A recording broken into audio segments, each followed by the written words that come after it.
Welcome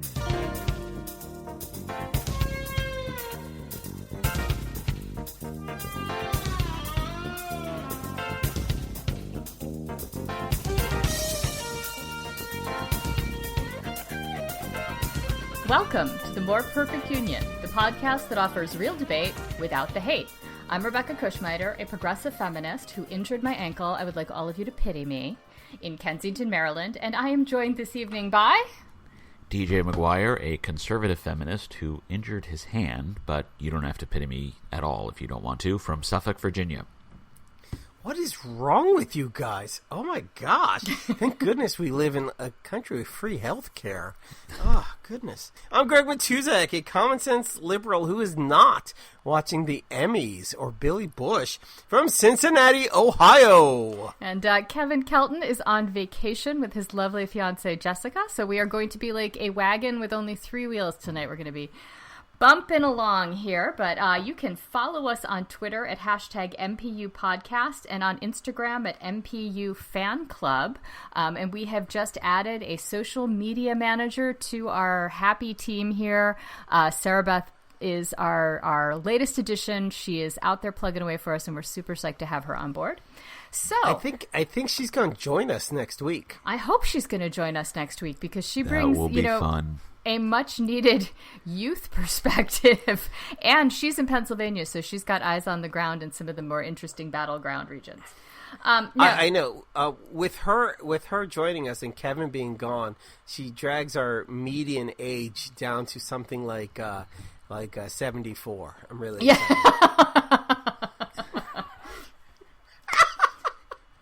So speaking of dragging...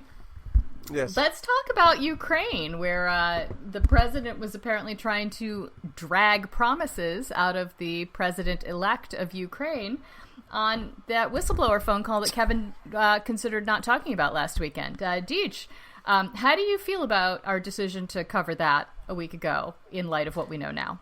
It really says this is just a Rorschach test for the whole country.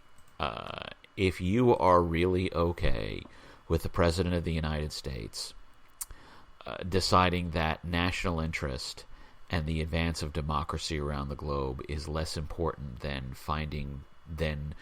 getting a foreign government to create fake news about one of your political opponents, then you really are the problem. There's no other way to put it. All right, can I ask I hate to say, kind of a common sense question, but... Go ahead. Yeah, so technically, in any sorts of legal way, by the president asking for quid pro quo for Ukraine to open up an investigation on Joe Biden. Not Joe Biden, Hunter Biden. No, right, on the Bidens, excuse me. Did he actually break a law, if that's true? Or is it just shitty? I believe it was asking to reopen investigation. Wasn't the phone call after the investigation had been closed because they had already discovered that there was nothing going on? Right, either way. So is that technically, if he said, hey, let's say it's our worst, if he said, hey, we'll give you more foreign aid if you reopen that investigation. Let's say that happened. Let's say, is that against the law in any way? Or is it just shitty? Yes. Okay. It is. You're impounding. First, you're impounding congressional appropriations, which is illegal and has been since the 1970s. Okay. Secondly, you are effectively offering a bribe to a foreign leader. Thirdly, you are putting the national security interests of the United States secondary to your own personal interests. This is the exact kind of thing that the founders worried about when they gave Congress the power of impeachment in the first place. And it says something to me, that I am no longer the only never-Trump conservative who insists that the president be impeached. George Conway came on board this week, although one could argue he came on board earlier. I'm not done yet. Sure. Okay. Tom Nichols came on board. Rick Wilson came on board. Max Boot came on board. Jennifer Rubin came on board. All sorts of never-Trump conservatives who initially said, impeachment may not be wise. It may not be politically salient. We need to be careful. They have all now said, no, this warrants removal from office, and even if it fails, it has to be attempted.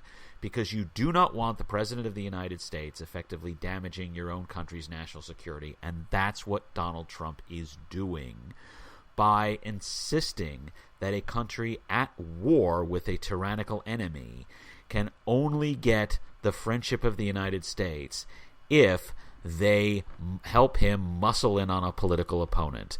This is a black swan moment. This is one of the very things we do not ever, ever, ever want a president to do. And Donald Trump is doing it in plain view of everybody watching, and the entire Republican Party, with the possible exception of Mitt Romney every other day, every other weekday, and every other Sunday, just doesn't care. Now, talking about what Donald Trump was asking the Ukrainian government to investigate, it had to do with potential corruption in an energy company in which Hunter Biden had a role, correct? That is correct. And here's the irony here. The prosecutor who first investigated this in 2014 basically slow-walked the investigation and shut it down. So in theory, Joe Biden should be happy with this prosecutor because this prosecutor essentially left his son's company alone. But no, Joe Biden in 2016 demanded that Ukraine fire this prosecutor who basically gave his son's company a freebie and chose not to investigate it because the guy, Shokin, the prosecutor, was thoroughly corrupt. Joe Biden was actually acting against his own family interests when he demanded, as a representative of the administration, the Obama administration, that Ukraine fire Shokin. Now, were there follow-up investigations after the corrupt prosecutor was ousted? There were a legislator asked for some sort of minimal investigation, which, as I understand it, was gone through, and basically nothing was found. Is that because there was nothing there, or because the Ukrainian government just didn't have the energy to actually look into this? I think it was basically both. But the fact of the matter is, nobody has ever found anything at all. So this is just the usual level of corruption in international energy to implicate Hunter Biden policy at all, let alone Joe. But the very fact that we're spending time talking about Joe Biden and not talking about the President of the United States strong-arming the democratically elected leader of a country that is being invaded by Russia means it's a win for Trump. Because the whole purpose of this was to smear Joe Biden. That's it. Even as he is trying to deal with the fact that so many more people are outraged at him, he is still attempting to smear Joe Biden whenever he talks about this. His Secretary of the Treasury went on Meet the Press today and smeared Joe Biden about this. The entire administration is all about smearing Joe Biden. I wouldn't be surprised if Rudy Giuliani replaces Mike Pence as Donald Trump's running mate in 2020 as a result of this nonsense. Smearing Joe Biden is the whole point. The more we talk about the Biden family, the happier Donald Trump is, because it means he's getting what he wanted, which was essentially people having doubts about Joe Biden. This isn't about Joe Biden. As Joe Biden himself said when an NBC reporter talked about this, ask the right question. The right question is, do we want the President of the United States subsuming our national interests and the interests of the democratic world to his own personal, petty wishes to smack everyone who is not him? That's the problem. That's the danger. Period. End of paragraph. Last page in the fucking book.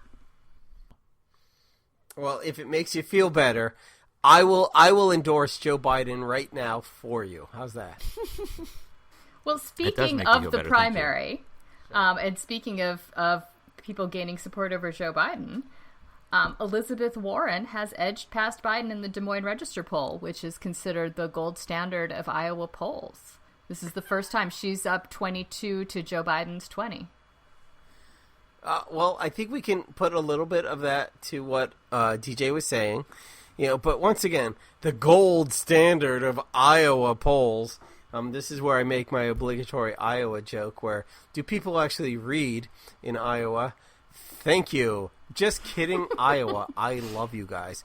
You're going to get Iowa hate mail. They're going to be mailing you empty cobs of corn and I know. Iowa Hawkeye though, stuff. You know what? we read too much into these polls. Joe Biden is still a comfortable lead. He's going to win the primary. How do I know? Because I just endorsed him. Not just a few minutes. He's going to get that Greg bump any moment now. No, it's ridiculous. And it's what, 2 points, 3 points? With the margin of error in Iowa is like 15 points. No, I'm sorry. It don't mean a thing. Something swing. Yeah. Now, you know who's not going to win the primary? Who's that? Bill de Blasio. And you know why? Because he's out. And there was much rejoicing. In DJ's house. There was much rejoicing in DJ's house. Yes. Nate Silver had a wonderful tweet that he said that de Blasio had the most diverse support of any candidate. He had zero among black people, awesome. 0 among white people, 0 among men, 0 among women, 0 among the elderly, 0 among trans people, 0 among cis people. He had blanketed the electorate. That was so beautiful. In all honesty, did you guys know one person who was like, "Oh, these are my top 5 candidates: John Delaney, Elizabeth Warren, Bernie Sanders, and De Blasio. De Blasio's in there." No, I did not know one, and I talk to a lot of people. I have friends. I do. A couple. No one I knew was like touting the praises of de Blasio. Even New York City wasn't touting the praises of de Blasio. Like people in New York are like, no. Elizabeth Warren, maybe. Yeah, exactly. For them for the New York people to praise a Boston person. Yeah. It's a pretty over situation. New York. I mean, come on. Now, if you move south to New Jersey, Cory Booker says that he's hard up for money and that he's going to have to end his campaign if he doesn't reach, I think, 1.7 by the filing deadline. And the filing deadline is 8 days away. Think he can do it, guys?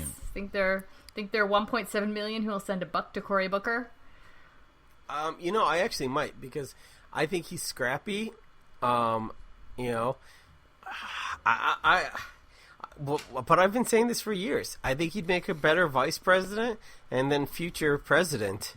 I give his campaign credit for saying the quiet part out loud, which is essentially a recognition that at some point a candidacy is unviable, and that this is the point. And if you can't hit this milestone, then there's no point in continuing.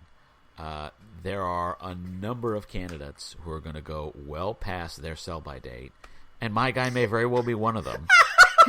No, I admit to that. I was waiting for you to mention John Delaney. I admit to that. If John Delaney can't make the qualifications for the October 15th debate, he should withdraw from the race before October 15th. He may not choose to do that. He may string this along as far as he can. I think that would be a mistake. I appreciate the fact that Cory Booker's campaign has more maturity, has more self-awareness. That's better. Has shallower pockets. Well, and isn't Delaney self-funding to a large degree? To an extent, he is, yes. But yeah, Booker doesn't have that. All he's ever done is public service. He's not a wealthy human being. But the fact of the matter is, when it comes to a presidential campaign, there is a point where it devolves into a vanity project, and Cory Booker's campaign clearly is not willing to do that, and I appreciate that. And there are going to be campaigns, possibly Delaney, certainly Gabbard, who will not understand that. Gabbard's getting influxes of Russian money somehow. For the record, I have tickets to see John Mulaney on October 12th, so some of that money will. People who Greg and Rebecca can see me on Skype, and I am giving Greg double middle fingers. I am double birding him. I am seeing John Mulaney on the 12th. I'm really excited. That's super cool.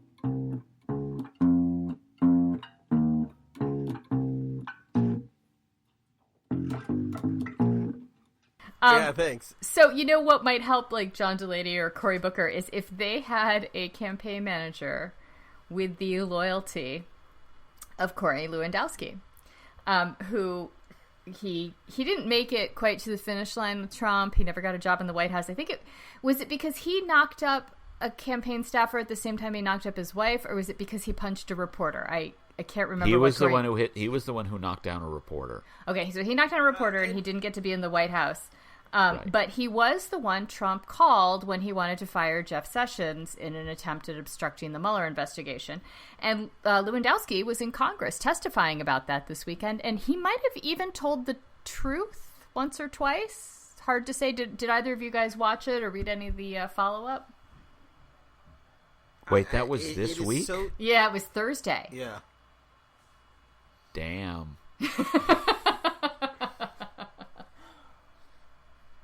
It is so difficult for me to watch and even try to filter whether that man is telling the truth, even when he is under a congressional subpoena. No, he's not telling the truth. If he tells you the Right. sky is blue, look out a window. Right. It is frustrating, and the part where he said it is, I do not have to tell the truth to the media. It's not my job. Was just amazing. You know, the fact that, yeah, and it's kind of telling that it's not just himself, but also this administration's playbook, that they openly say, look, you know, we don't have to tell the truth to the media. That's not, you know, I don't get paid for that. None of us do. Well, it was, you know, it's interesting. I just read The Common Good by Robert Reich, and he talked about the dissolving of norms like this, where, you know, the first guy to do a thing that is wrong opens the door for the next 20 guys to do a thing that is wrong. And I should say person, not guys. I shouldn't be so heteronormative here. But this is where we are now. Donald Trump has decided that he doesn't have to tell the truth, so the people who work for him don't have to tell the truth, and he's accusing everyone else in the world of not telling the truth, so everyone's like, well, why should I tell the truth? Because the truth apparently has no meaning anymore. And Corey Lewandowski is emblematic of that, of this slippery slope of negative precedent. Yeah, it's really sad or scary. I worry more about, and you know, while I clutch my pearls, I really worry about my kids and about the children. You know, when they see stuff like this, you know, like, do they have to, you know, I try to raise kids correctly, but, you know, do they have to tell the truth? Of course they do. But, you know, the next generation, I'm now going to sit on my lawn and yell at people. And, well, and that's, you know, and that actually brings up an interesting point, because our kids are the YouTube generation. They're watching videos where, as a parent, I find myself often explaining, I'm like, you know, this isn't real. This isn't what this guy is like. This is a persona he has created. This is a character he has developed that you watch. This is a performance he's giving. If you were to, like, actually follow him around on a day when there are no cameras on him, he'd probably be going to the grocery store and the gas station and you know, cleaning his kitchen like normal people. So this idea of public performance and faking it when there's an audience is pervasive at the moment. And I don't know if there's actually going to be a tipping point, or if we're just going to become kind of a reality TV nation. All the world's a neon stage. We are merely players, each another's audience inside the gilded cage. Rush understood this long before the rest of us did. I believe that all the world's a stage and men and women only players was Shakespeare, who understood it even before Rush. I think Rush perfected it. Thank you. Exactly. Okay, I'm not having a debate with you guys over the merits of Shakespeare versus Rush.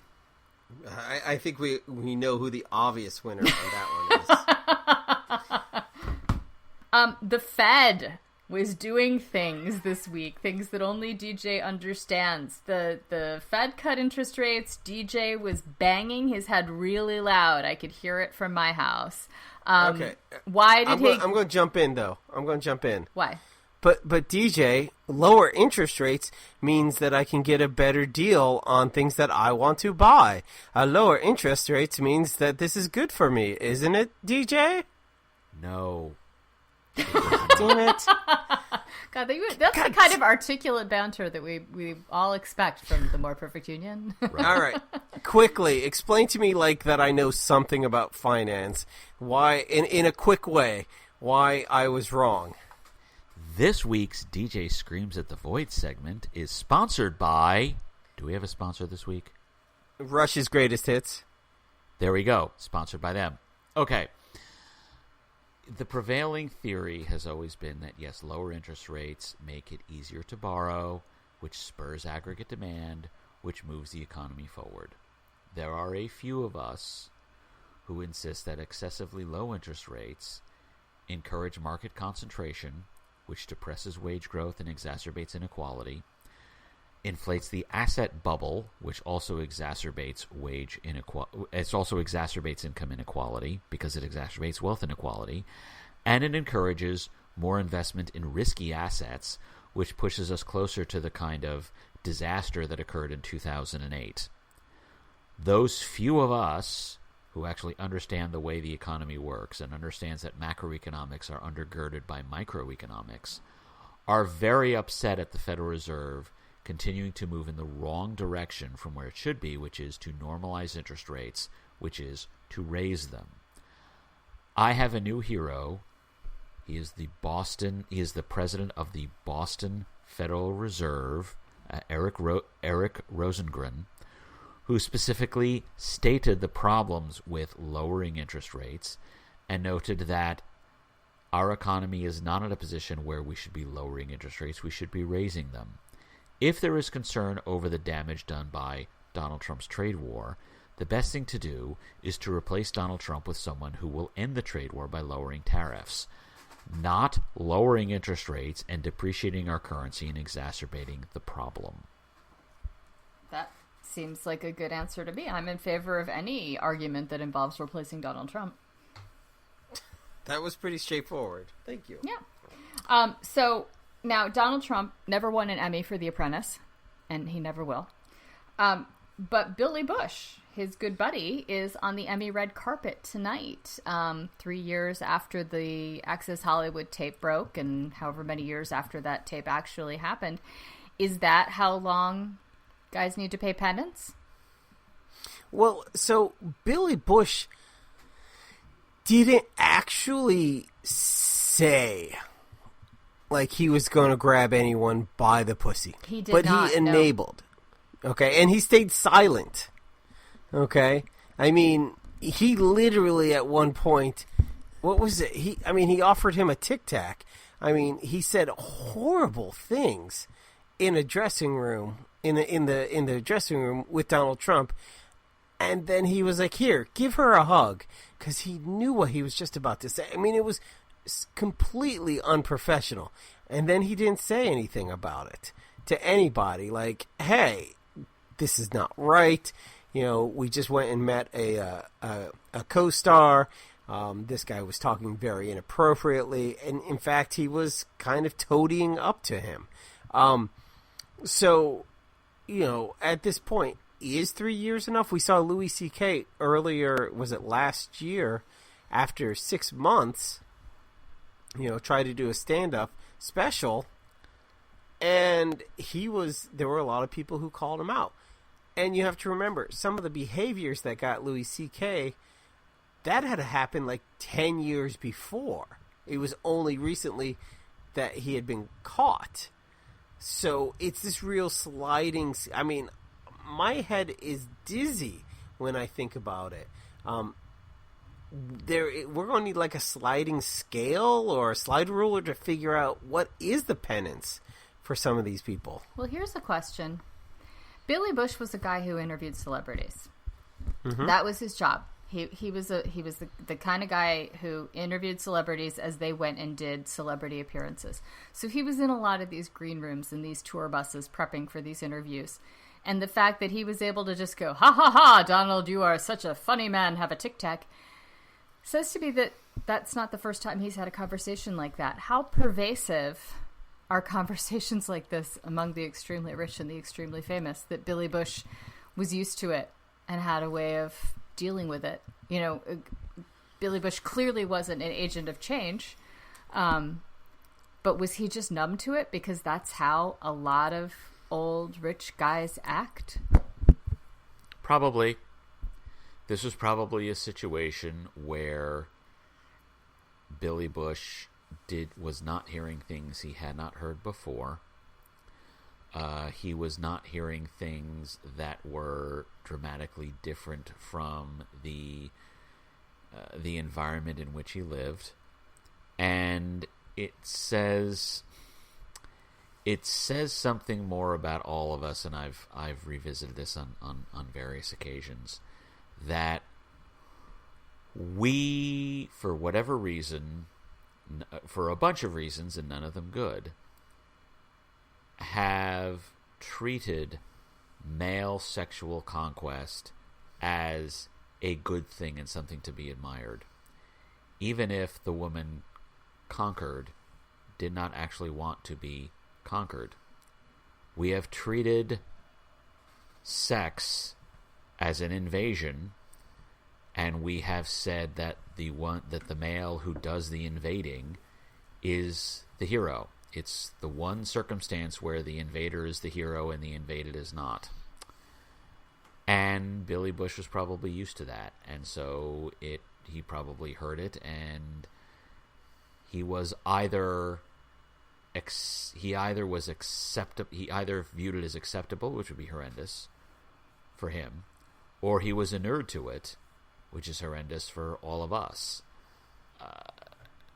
In terms of him personally, whether or not he has done enough to be reintroduced into polite elite society, I'll never be a part of polite elite society, so I really don't care that much. The question is whether the rest of us as Americans are willing to look back on all of our various cultural norms and change the ones that allowed this nonsense to happen and to be accepted. That's the real question, and that's much more important than whether or not Billy Bush can do a red carpet. There's stuff going on in reproductive rights in Ohio. You want to give us a backgrounder on this? No. Are you going to do it anyway? So there's a no. Actually, if you want to take it, because I mispronounce it all the time. Yeah, why don't you take this one, because I'm going to mispronounce it. All right. Well, I don't know where the status of the vote is, but there was a bill proposed in the Ohio legislature a while ago, and I don't know the guy. Greg, you know the guy who's doing this, but it's John Becker from Claremont County. It's literally, if I walk out my house and go 4 blocks, I'm in his district. So John Becker he's desperately trying to restrict access to abortion in the state of Ohio. And one of the things he is doing is trying to make sure insurance companies can't cover elective abortion, but he says he will make sure that insurance companies can cover transferring an ectopic pregnancy from the fallopian tube to the uterus. And when I first heard this, I was thinking, I missed a memo. I missed a reproductive rights memo where there's been this major scientific advance where we can remove an ectopic from the tube and put it in the uterus. That's amazing. That's like the best news I've ever heard, only it turns out that's not real. It's fiction. That is not a thing that can happen. There is now there's this pending provision in insurance coverage mandates in Ohio where a non-existent procedure must be covered by insurance companies who are doing like that Jennifer Lawrence thumbs up gif. Like, okay, sure. If the procedure existed, I would absolutely want a coverage mandate, because that would be life-changing for thousands of people a year who get the terrible news of an ectopic pregnancy, which cannot end in a live birth. It's simply not biologically impossible. But as things stand, mandating that insurance companies cover a thing that doesn't exist and hasn't had a cost attached to it says to me that insurance companies are going to do everything in their power to make sure that the procedure never exists. And that procedure would be amazing, and we want it to happen. And so I think that we've got a real negative externality happening here. And I hate having to lobby against something that I want to have be real. It's just a tragedy that, when did the Republican Party become the party of anti-science?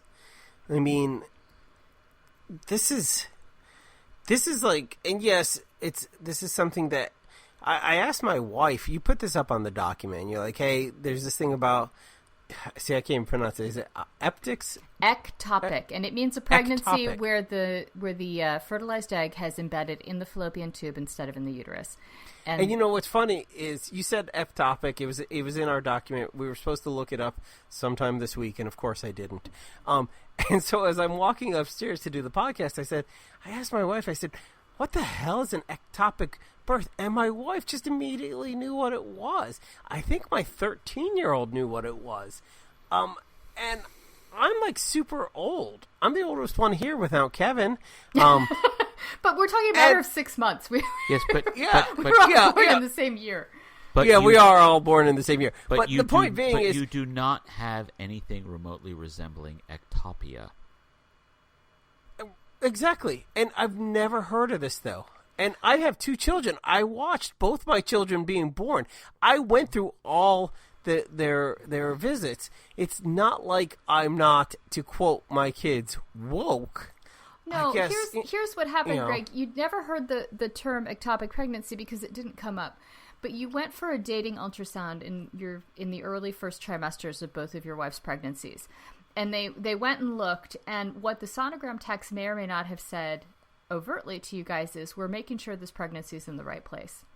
And they're looking in the uterus, and as soon as they saw that it was in the uterus and not in the tubes, they breathed a deep sigh of relief and took the whole idea of ectopic pregnancy off the table. But that is one of the first things they look for.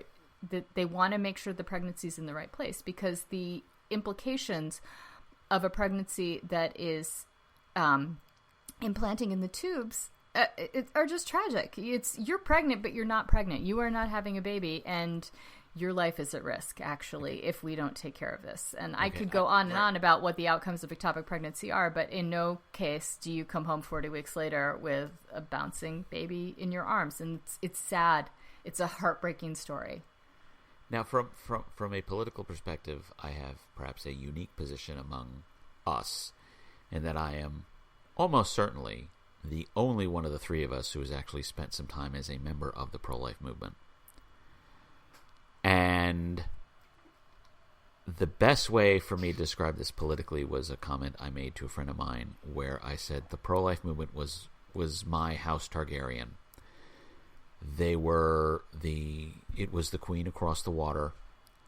It was the unattainable ambition from which I could essentially offload all of my dreams and visions about what society should be, and then say, that is the movement that can make it happen.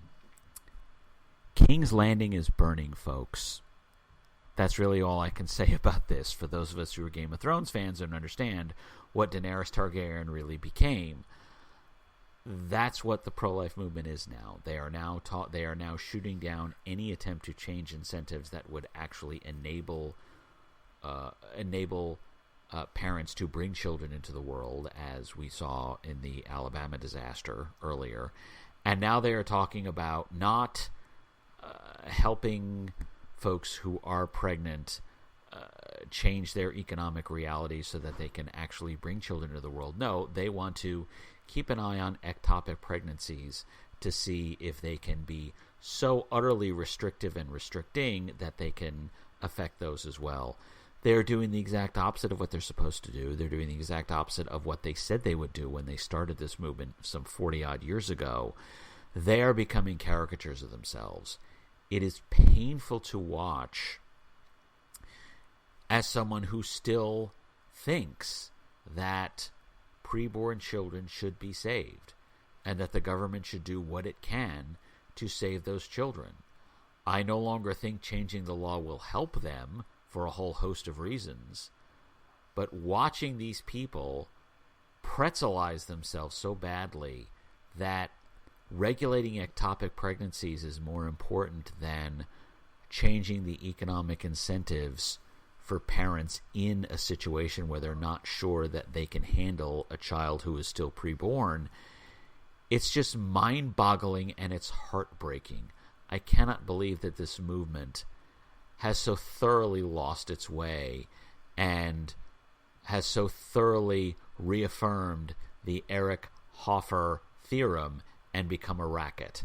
It's just painful to watch for me.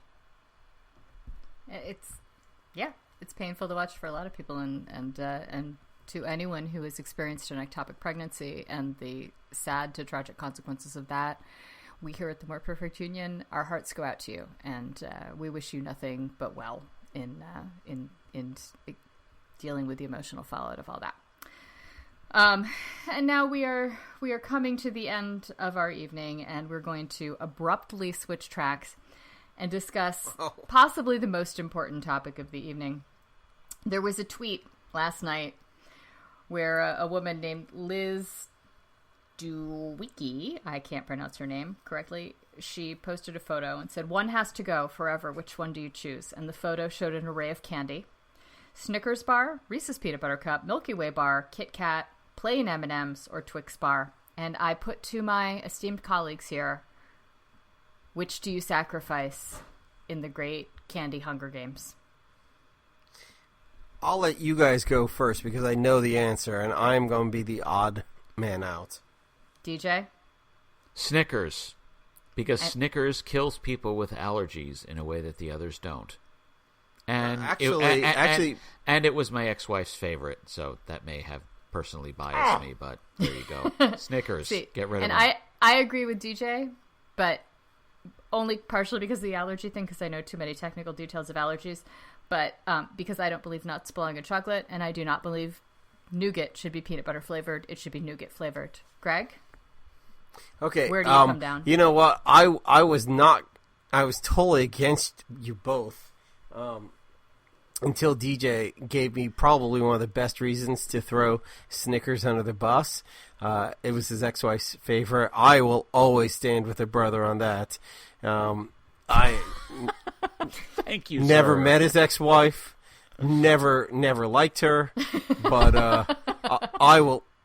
Oh, it doesn't really matter what I think anymore. I stand with Team DJ. Fuck Snickers.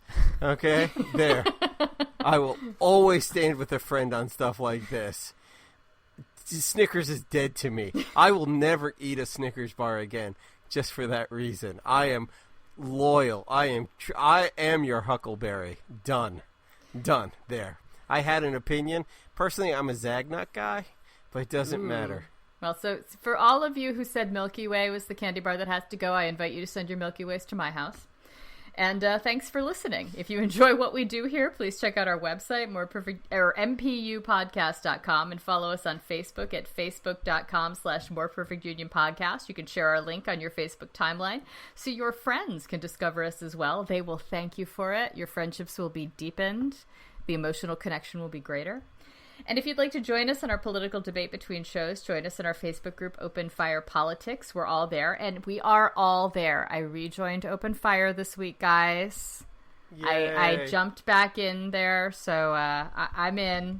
You can see me appearing. Tip your waitresses in Open Fire, and we'd love to see all you guys there as well. So, Greg, what are you looking forward to in the week to come?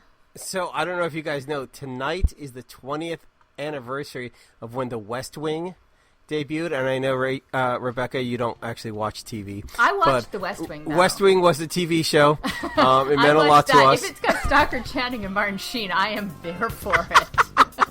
So I'm going to try to rewatch as many West Wing episodes this week. I'm totally psyched about that. It's like a fan. It's like fan fiction for Democrats. Like, oh my gosh, isn't that great? Oh my gosh, and they're all so handsome and pretty. Oh my gosh, oh that could have been. Yeah, sure.